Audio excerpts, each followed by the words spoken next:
గర్భఫలం యెహోవా ఇచ్చు బహుమానం. నువ్వు దాన్ని ఆపని. కరెక్టే. ఖాళీగా ఉందని ఇప్పుడు మీరీకి ఇచ్చాడు కదా, ఇప్పుడు ఈమెకి ఇస్తాడులే. గర్భఫలం యెహోవా ఇచ్చు బహుమానం. నువ్వు దాన్ని ఆపని. కరెక్టే. ఖాళీగా ఉందని ఇప్పుడు మీరీకి ఇచ్చాడు కదా, ఇప్పుడు ఈమెకి ఇస్తాడులే. హాయ్ ఫ్రెండ్స్, అందరికీ వందనాలండి. Praise the Lord. అలాగే హైందవులకు నా యొక్క నమస్కారాలు తెలియజేస్తా ఉన్నాను. చూసారా లలిత్ కుమార్ ఏ విధంగా నోటి విరోచనాలు చేసుకుంటా ఉన్నాడు బైబిల్ మీద, దేవుడి మీద. లలిత్ కుమార్, మీ గ్రంథాల్లో ఉన్నట్లుగా బైబిల్లో ఖాళీగా ఉన్న ఆడవాళ్ళు కడుపు చేసి వెళ్ళిపోవటం అనేది బైబిల్లో ఉండదు నాయన. ముందు నీ గ్రంథాలు చదువు. స్క్రీన్ మీద కనపడుతుంది చూడు, ఆది పర్వం మహాభారతము అధ్యాయం 104 పేజీ నెంబర్ 388 గీతా ప్రెస్ అనువాదంలో చూడు, సత్యవతి ఏం చెప్తా ఉందంటే, నేను ఇష్టపడకపోయినా అబలనైన నన్ను ఆ మహర్షి తన తేజస్సుతో లొంగ తీసుకున్నాడు, లోకానంతా చీకటిలో ముంచి నావలో నన్ను కలిశాడు. పరాశర మహర్షి సత్యవతితో ఇష్టపడకపోయినా సరే బలవంతం చేశాడు, లొంగ తీసుకున్నాడు. ఆ విధంగా పుట్టాడు మీ వ్యాసుడు. ఆ విధంగా ఖాళీ కనపడితే ఆడవాళ్ళకి కడుపులు చేసేసి వెళ్ళిపోయే మహర్షులు మీ దాంట్లో ఉన్నారు. అలా పుట్టినవాడే వ్యాసుడు. తర్వాత దేవి భాగవతము స్క్రీన్ మీద కనపడుతుంది చూడండి.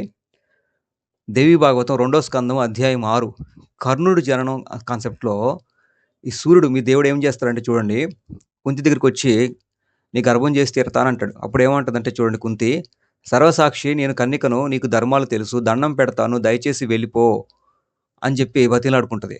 అయినా సరే కుదరదు, నేను ఇలా వెళ్ళిపోతే దేవతలంతా నన్ను అవమానిస్తారని చెప్పి ఆ మాయమాటలు చెప్పి ఆమెకు గర్భనిచ్చి వెళ్ళిపోతాడు. చూడండి, ఇలా ఓడబరచి సూర్య భగవానుడు ఆ సిగ్గుల మొగ్గను తనివి తీరా ఆఘ్రాణించి వెళ్ళిపోయాడు. కుంతి గర్భమయ్యింది. కాబట్టి కుంతికి ఇష్టం లేకపోయినా సరే ఆ ఓడబరిచి అంటే మోసం చేసి భయపెట్టి రకరకాలుగా మాట్లాడి ఆమెని అనుభవించి ఆగ్రహించి వెళ్ళిపోయి ఆమె గర్భం తెచ్చినట్టుగా ఉంది. ఆ విధంగా కర్ణుడు పుట్టాడు. కాబట్టి ఈ సూర్యుడు ఇలా చేస్తాడు. దీని గురించి మహాభారతంలో ఉంటుంది. ఆమె తన తల్లిదండ్రులు అనుమతితో చేయమంటే కుదరదని వెళ్ళిపోతాడు అనమాట. అలాగా గర్భం ఇచ్చేసి వెళ్ళిపోతాడు. కంట్రోల్ లేకుండా ఉంటాడు కుంతి చేతిలో. దుర్వాస మహర్షి ఏం చెప్తాడంటే, దేవతలు కంట్రోల్లో ఉంటారని చెప్తే ఈయన కంట్రోల్ లేకుండా ఈ విధంగా కడుపు చేసి వెళ్ళిపోతాడు. కాబట్టి లలిత్ కుమార్, బైబిల్ జోలికి వస్తే ఇలా హిందూ గ్రంథాల్లో ఉన్న విషయాలు మేము తీసి చూపిస్తాం. నువ్వు నోటి మాటలతో చెప్తావేమో, తీసి చూపిస్తాం. అయితే బైబిల్ దేవుడు ఇక్కడ గమనించాలి.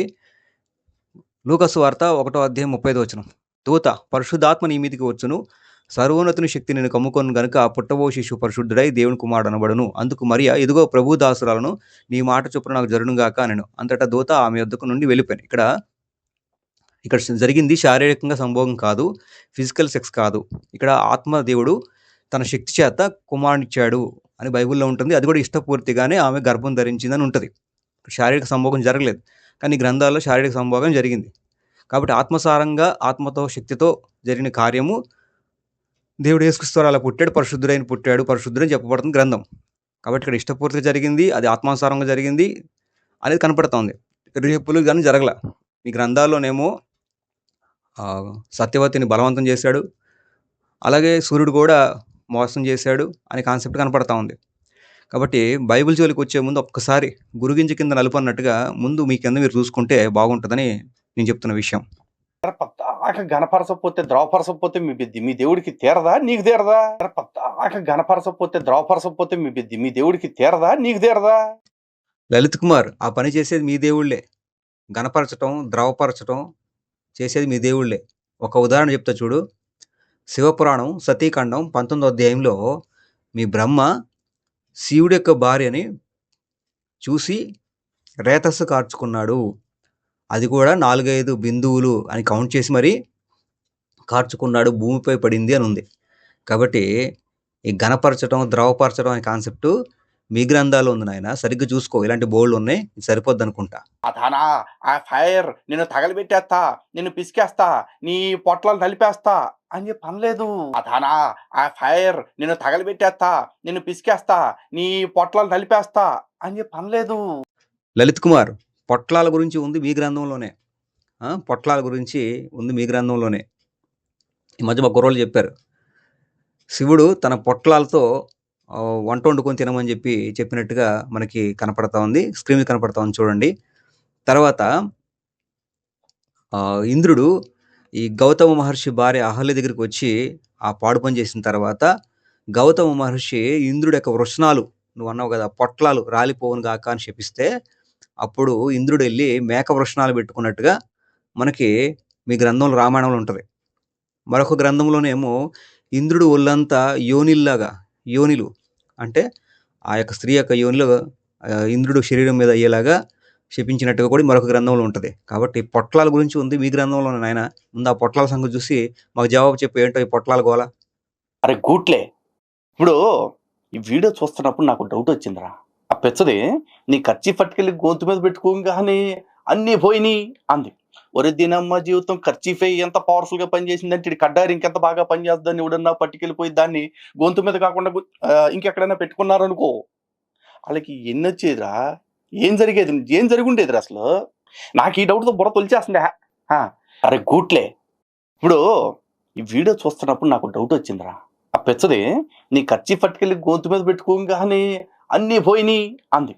ఒరే దీనమ్మ జీవితం ఖర్చీఫై ఎంత పవర్ఫుల్ గా పనిచేసిందంటే ఇది కడ్డారి ఇంకెంత బాగా పనిచేస్తుందని ఎవడన్నా పట్టుకెళ్ళిపోయి దాన్ని గొంతు మీద కాకుండా ఇంకెక్కడైనా పెట్టుకున్నారనుకో, వాళ్ళకి ఎన్ని వచ్చేదిరా, ఏం జరుగుండేదిరా అసలు.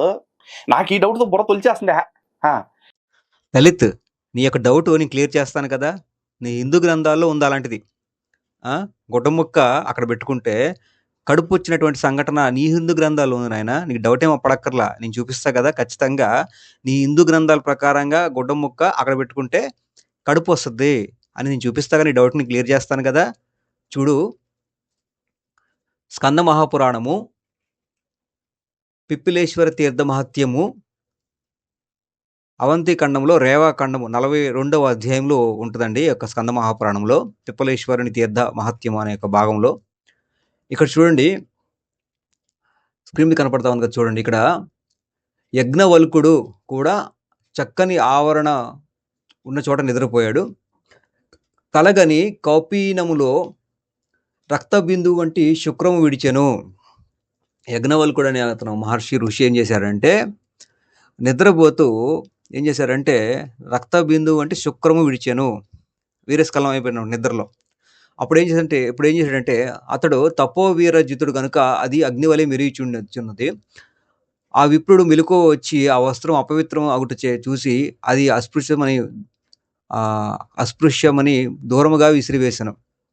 ఏం లేదండి, ఋషి నిద్రలో వీర్యం కార్చుకుని ఆ క్లాత్ మంచిది కాదు, ఇక అపవిత్రం అయిపోయిందని చెప్పి దాన్ని దూరంగా విసిరేశాడు. అయితే దాన్ని ఏం చేస్తుందంటే తెలియక వాళ్ళ చెల్లి తీసుకొని, తనకు మెన్సిస్ వస్తుంది ఆ రాత్రి. ఆ మెన్సిస్ వచ్చేసరికి మరి మెన్సిస్ ఆగటం కోసం ఆ రోజు క్లాత్ వాడేవాళ్ళు కాబట్టి ఈ క్లాత్ ఆ చెల్లికి దొరుకుద్ది. ఆ చెల్లికి దొరికినప్పుడు ఆ క్లాత్ తను అక్కడ పెట్టుకుంటుంది. ఓకే, ఆ మెన్సిస్ ఆగటానికి పెట్టుకున్నప్పుడు ఈ ఋషి ఏమంటాడంటే, చూడు, ఉదయం వచ్చి ఎత్తుక్కుంటూ వస్తాడు, క్లాత్ని ఎత్తుకుంటూ వచ్చి ఎటుపోయిందని ఎత్తుకుతే చెల్లి ఆ క్లాత్ నీదా నాకు తెలియదు, నేను పెట్టుకున్నాను కదా అంటే అప్పుడు ఋషి ఏమంటాడు, చూడు, ఇందులో నీ దోషము లేదు, నాది ఏది లేనే లేదు, నీ ఉదరములో గర్భము ఏర్పడటకు దైవమే కారణము అని చెప్పి మాట్లాడతాడు. చూసావా, అన్న వీర్యం కార్చుకుంటే ఆ క్లాత్ విసిరిపడేస్తే అది తెలియక చెల్లి తన మెన్సిస్ టైంలో అక్కడ పెట్టుకుంటే ఆమెకు గర్భం వచ్చింది. అన్న మరి నీ వల్ల గర్భం వచ్చింది కదా ఇలాగా అంటే అప్పుడు తప్పు కాదు, ఇది అనుకోకుండా జరిగిన పొరపాటుగా సరిపోతే పోయిందిలే అనుకుని ఏమంటున్నాడంటే నీ ఉదరంలో గర్భం ఏర్పడటకు దైవమే కారణం చెప్పాడు. అంటే ఇక్కడ చూడండి, లలిత్ కుమార్ డౌట్ క్లారిఫై అయినట్టు ఉంది. ఏంటంటే గుడ్డ ముక్క అక్కడ పెట్టుకుంది, ఆమెకు గర్భం వచ్చింది. కాబట్టి ఇలాంటి సైన్స్కి ఎంతో లాజిక్కి సరిపడా గ్రంథాలు వీళ్ళ గ్రంథాలు. కాబట్టి లలిత్ కుమార్, నీ యొక్క సందేహం తీరింది అనుకుంటా, ఇకనైనా బుద్ధి వచ్చినట్టుంది. కాబట్టి నువ్వు ఈ విధంగా నోటి విరేచనాలు చేసుకుంటూ ఉండాలి, నీకు బుద్ధి చెప్తూ ఉండాలి, నీ గ్రంథాల గురించి నీ దేవుడి గురించి బుద్ధి చెప్తూ ఉండాలి, ప్రజలకు సత్యాన్ని తెలియజేయాలి. కాబట్టి వీడియో నచ్చిన వారు అనేకులకు షేర్ చేసి సత్యాన్ని తెలియజేయండి. ఒక లైక్ చేసి కామెంట్ చేసి మీకు అభిప్రాయాన్ని పంచుకోండి. అందరికీ వందనాలు. మరొక వీడియోతో మళ్ళీ కలుద్దాం. అంతవరకు సెలవు. Praise the lord.